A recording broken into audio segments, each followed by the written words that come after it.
Olá, a graça e a paz do nosso Senhor e Salvador Jesus Cristo. Eu me chamo Anne, sou do Rio Grande do Norte e quero, junto com você, compartilhar da poderosa Palavra de Deus em nome de Jesus. Abra o seu coração.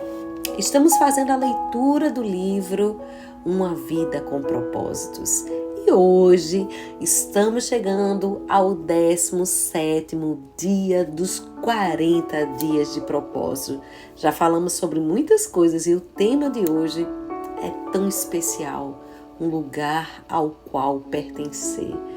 Gente, olha que palavra linda, Efésios capítulo 2 e verso de número 19. Mergulhe aqui junto comigo.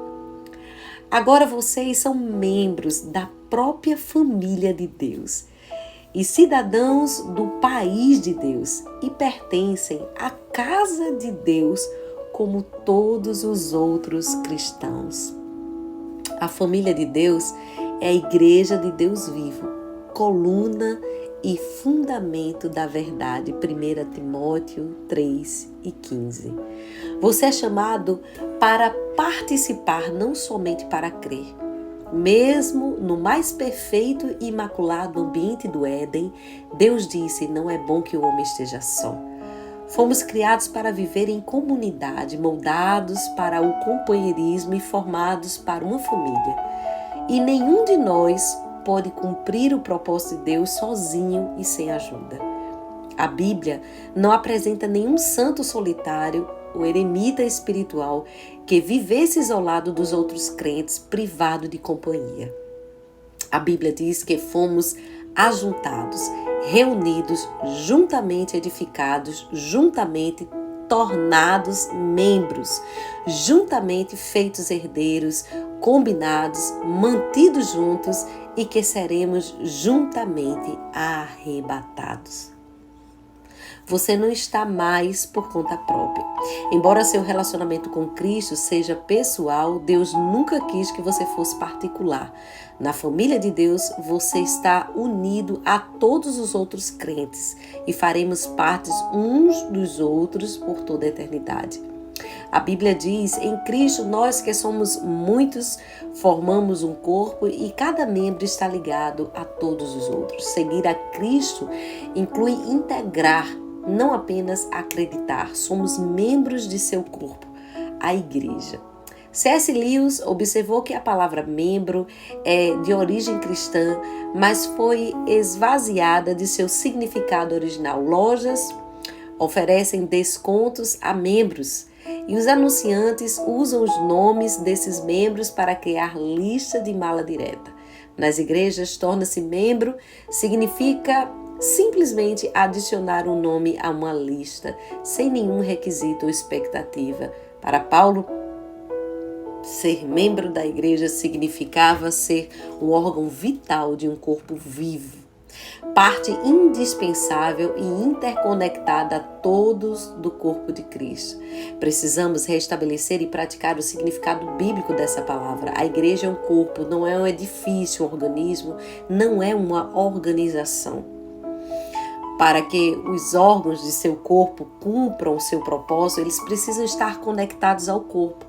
O mesmo ocorre com você, como parte do corpo de Cristo. Você foi criado para uma função específica, mas irá perder esse segundo propósito para a sua vida se não estiver agregado a uma igreja local.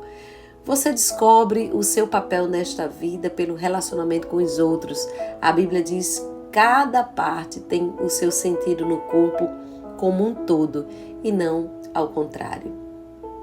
O corpo de que falamos é o corpo de Cristo, formado pelos escolhidos. Cada um de nós acha o seu significado e função como membro desse corpo, mas como um dedo amputado ou um dedão arrancado, não somos grandes coisas, não é mesmo? Se um órgão é de alguma forma desligado do corpo, ele murcha e morre. Ele não pode existir por si mesmo, nem você. Desligado e arrancado do sangue vital da igreja local, sua vida espiritual fenece e acaba por deixar de existir. É por isso que o primeiro sintoma de declínio espiritual é normalmente o comparecimento irregular aos cultos e às outras reuniões. Sempre que nos tornamos descuidados com a igreja, todo o resto também começa a desmoronar. Ser membro da família de Deus não é irrelevante nem algo a ser despreocupadamente desconsiderado. A igreja é um plano de Deus para o mundo. Jesus disse: edificarei a minha igreja e as portas do inferno não prevalecerão contra ela. A igreja é indestrutível e existirá eternamente. Ela sobreviverá ao universo, assim como sua função nele. A pessoa que diz, eu não preciso de igreja, é tão arrogante quanto ignorante. A igreja é tão importante que Jesus morreu na cruz por ela. Cristo amou a igreja e entregou-se por ela. A Bíblia chama a igreja da noiva de Cristo e o corpo de Cristo. Eu não posso imaginar alguém dizendo para Jesus, eu não te amo, mas gosto de tua esposa. Eu aceito, mas rejeito o teu corpo. Mas é isso que fazemos quando desprezamos e depreciamos a igreja ou reclamamos dela. Em vez disso, Deus nos manda amar a igreja, tanto quanto Jesus amou. A Bíblia diz, amem a sua família espiritual. Lamentavelmente, muitos cristãos usam a igreja, mas não a amam. Sua comunidade local, em poucas palavras, é importante, sem exceção, quando você alude a todos os crentes ao longo da história, quase todas as vezes que a palavra igreja é utilizada na Bíblia, ela se refere a uma congregação visível e local. O Novo Testamento parte do princípio de que o membro pertence à congregação local. Os únicos cristãos que não pertenciam a grupos locais eram aqueles sobre a disciplina da igreja, os quais eram removidos de entre a irmandade por causa de pecados públicos flagrantes. A Bíblia diz que o cristão sem a igreja local é como o órgão sem o corpo, a ovelha sem o rebanho, a criança sem a família. É uma situação anormal. A Bíblia diz, e pertencem à casa de Deus como todos os outros cristãos. Os valores de hoje, que advogam a independência e o individualismo, criaram muitos órfãos espirituais. O crente coelho, que fica saltando de uma igreja para outra sem filiação, responsabilidade ou compromisso. Muitos creem que é possível ser um bom cristão sem estar unido, ou mesmo sem frequentar uma igreja local, mas Deus discordaria veementemente. A Bíblia oferece muitas razões irrefutáveis para sermos ativos e comprometidos.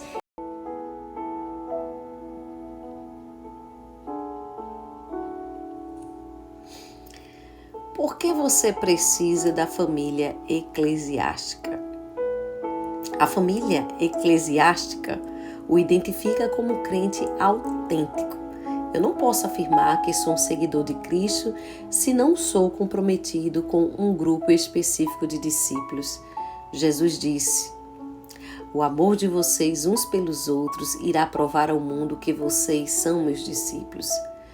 Quando em amor reunimos como uma família na igreja, com diferentes formações, raças e status sociais, levamos ao mundo um poderoso testemunho. Você não é o corpo de Cristo isoladamente, você precisa de outros para expressar essa condição. Juntos e não separados, somos o corpo de Cristo. A família eclesiástica o retira do isolamento egoísta. A igreja local é a sala de aula onde você aprenderá a se relacionar com a família de Deus. É o laboratório para a prática do altruísmo e do amor compassivo.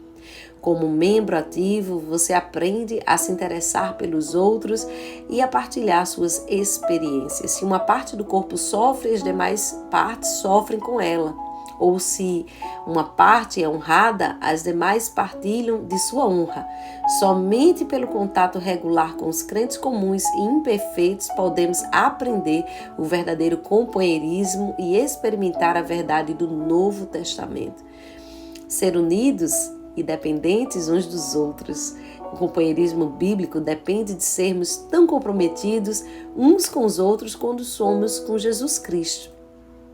Deus espera que entreguemos nossas vidas uns aos outros. Muitos cristãos que conhecem João 3,16 são alheios a 1 João 3,16. Jesus Cristo deu a vida por nós e devemos dar a vida por nossos irmãos. Esse é o tipo de amor sacrificial que Deus espera que você demonstre aos outros crentes, uma disposição para amá-los da mesma forma que Jesus o amou. Fazer parte da igreja ajuda a desenvolver os músculos espirituais. Você jamais chegará à maturidade apenas comparecendo aos cultos de adoração como espectador passivo. Somente a plena participação nas atividades da igreja local desenvolve músculos espirituais.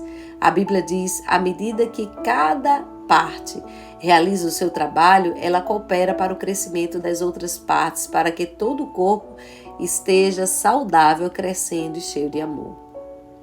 As expressões uns com os outros e entre si são usadas mais de 50 vezes no Novo Testamento.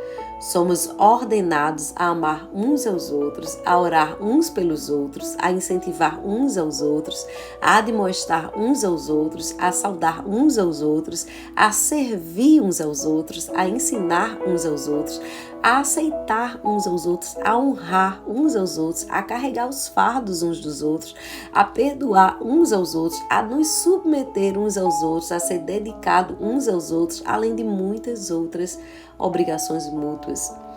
Isso é ser um membro do ponto de vista bíblico. Essas são as responsabilidades familiares que Deus espera que você cumpra na comunidade local. Com quem você vem agindo dessa forma?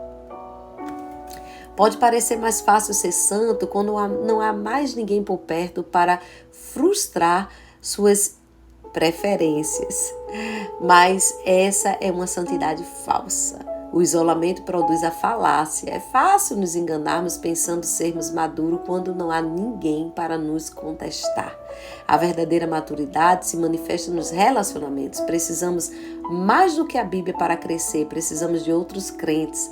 Crescemos mais fortes e mais rapidamente aprendemos uns pelos outros e sendo responsáveis uns pelos outros. Quando os outros compartilham o que Deus os está ensinando, também aprendemos a progredir. O corpo de Cristo precisa de você. Deus tem uma função específica para você desempenhar sua família. Isso se chama ministério. E Deus lhe concedeu talentos para essa missão. Um dom espiritual é dado a cada um de nós visando ajudar a igreja.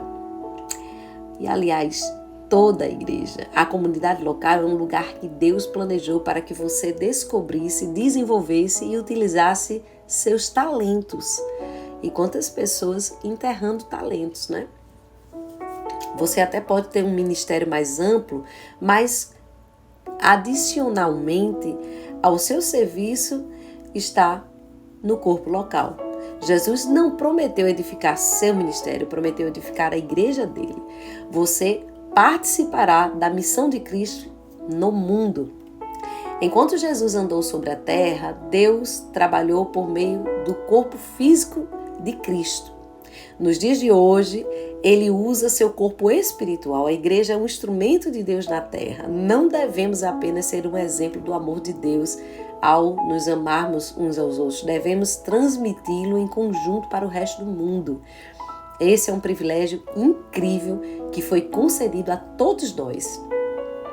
Como membros do corpo de Cristo, nós somos suas mãos, seus pés, seus olhos, seu coração.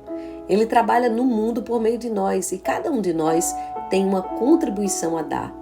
Paulo nos diz, porque somos criação de Deus, realizados em Cristo Jesus, para fazermos boas obras, as quais Deus preparou antes para nós a praticarmos.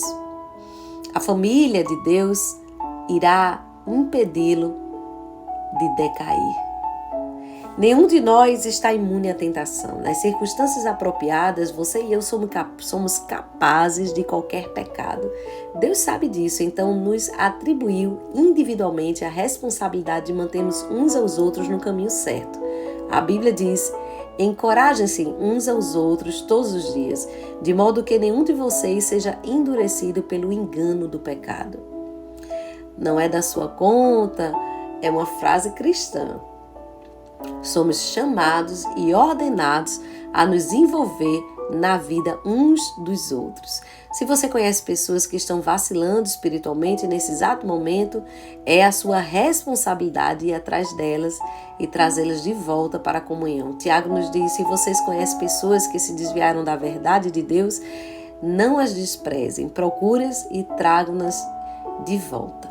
Um benefício correlato à igreja local é que ela também proporciona a proteção espiritual de líderes devotos. Deus dá aos pastores a responsabilidade de guardar, proteger, defender e cuidar do bem-estar espiritual de seus fiéis. Por isso que foi dito, a responsabilidade deles é zelar por suas almas e eles também que devem prestar contas disso a Deus. Satanás adora crentes afastados, desligados da vida do corpo, isolados da família de Deus e incompreensíveis para com líderes espirituais, porque ele sabe que eles são indefesos e impotentes contra suas estratégias. Está tudo na igreja. Em meu livro, Uma Igreja com Propósitos, explico como ser parte de uma igreja saudável é essencial para levar uma vida saudável. Espero que você também leia este livro, pois ajudará você a compreender como Deus planejou sua igreja, especialmente para auxiliar a cumprir 5 propósitos que Ele tem para a sua vida. Ele criou a igreja para satisfazer suas 5 necessidades mais cruciais, um propósito para o qual viver, pessoas com quem viver, princípios pelos quais viver, uma profissão para se sustentar e força para seguir vivendo. Não há nenhum outro lugar na Terra em que você possa achar esses 5 benefícios em um só lugar. Portanto, os propósitos de Deus para a sua igreja são idênticos aos 5 propósitos que você tem para a sua vida. A adoração o ajuda a se concentrar em Deus. A comunidade ajuda-o a enfrentar os problemas da vida. O discipulado ajuda a fortificar a tua fé. O ministério ajuda a descobrir seus talentos e o evangelismo ajuda a cumprir sua missão. Nessa terra não há nada como a igreja. Agora é sua escolha. Sempre que uma criança nasce, torna-se automaticamente parte da família universal dos crentes humanos.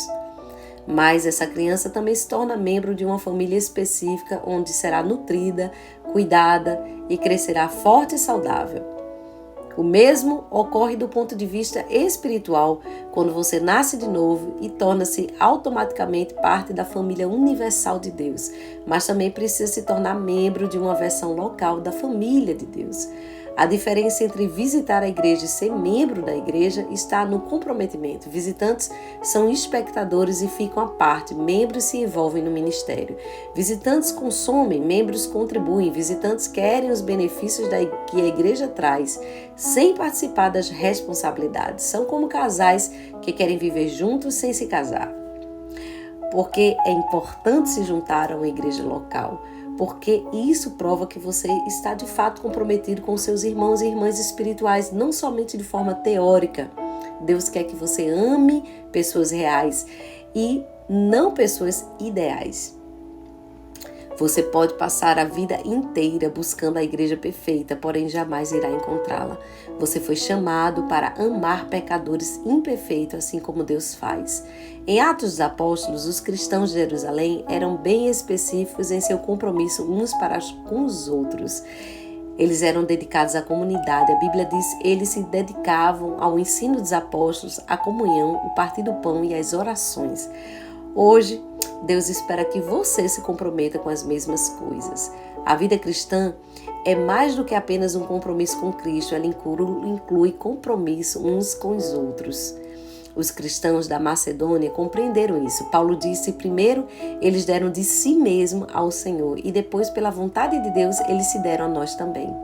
torna-se membro de uma igreja local é o passo que vem naturalmente a seguir, uma vez que você tenha se tornado filho de Deus.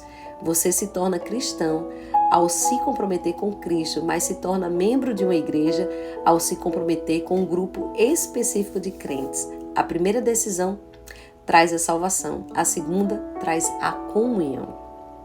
Muito bem, hoje é o 17º dia pensando sobre o meu propósito. O tema para reflexão: sou chamado para participar, não apenas para crer. Um versículo para memorizar, Romanos 12:5. Assim também em Cristo, nós que somos muitos, formamos um corpo e cada membro está ligado a todos os outros. Uma pergunta para meditar: meu nível de desenvolvimento na igreja local demonstra que eu amo e estou comprometido com a família de Deus? Tremendo, não é? Que reflexão perfeita e linda é refletir sobre o funcionamento do corpo de Cristo na terra, esse corpo espiritual e o amor aos irmãos.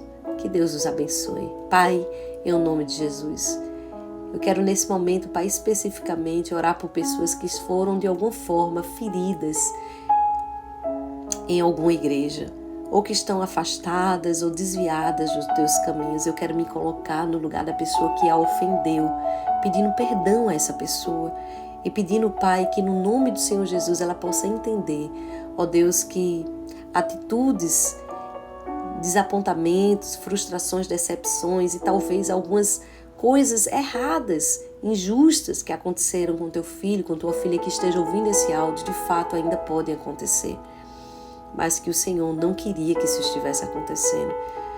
E eu te peço, Pai, que restaure, cure a ferida dessa pessoa para que ela seja inserida novamente à família de Deus e que ela venha compreender que assim como ela requer do outro, ela também tem falhas e defeitos. Pai, que o amor seja mútuo nesse momento, que haja perdão, que haja, Pai, edificação, que essa palavra ela possa gerar uma cura interior e que o Senhor possa integrar novamente ao teu corpo esta pessoa que está afastada e às vezes até mesmo, Senhor, se sentindo triste e está congregando e se sentindo sozinha, isolada do corpo de Cristo. Pai, que o Senhor a tome nos seus braços e que no nome de Jesus ela possa ser agora sarada e curada pelo poder que há no sangue de Jesus, que ela possa ser conectada à família de Deus, conectada a Ti, que ela possa ter uma vida espiritual saudável, Senhor, que ela possa ter o comprometimento e possa aprender a olhar para Jesus Cristo, o autor e consumador de sua fé, mas que ela também, Senhor, possa entender que as pessoas imperfeitas ainda assim representam uma grande nuvem de testemunhas de Cristo. Ó Pai, eu clamo a Ti para que haja neste momento uma cura interior e que esta vida, que este irmão, esta irmã, que às vezes já está dentro da igreja, se sente, Pai, corpo de Cristo, noiva de Cristo, possa estar mais próximo ainda ao Senhor, possa amar a Ti, possa amar os irmãos e desenvolver habilidades, dons e talentos na comunidade local, o qual o Senhor a inseriu. Ó Deus, que cada um venha crescer na Tua graça e no Teu conhecimento. Nós clamamos a Ti e já te agradecemos em Teu nome. Amém e amém.